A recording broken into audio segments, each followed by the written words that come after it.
Agora estamos chegando na área mais bela que eles construíram aqui, que é essa linda ponte.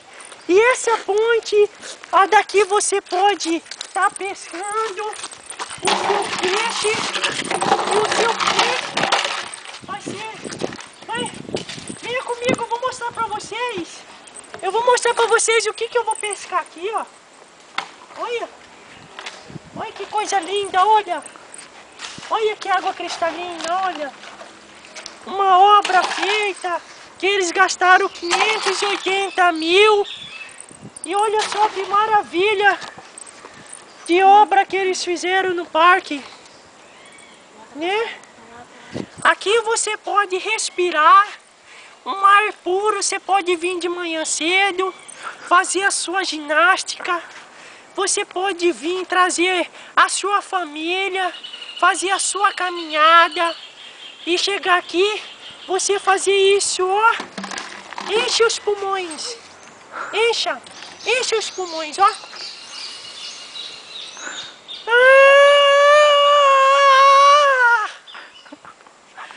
Que maravilha de ar puro que tá aqui! Ai, que coisa linda, gostosa de se respirar.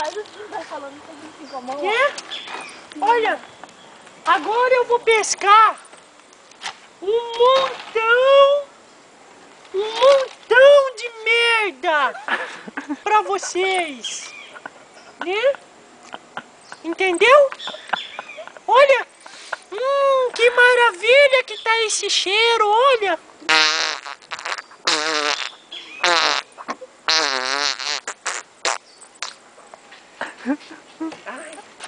Desculpa, foi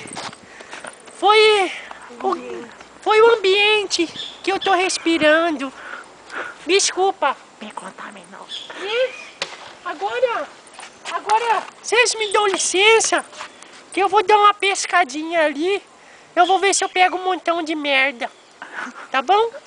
Entendeu?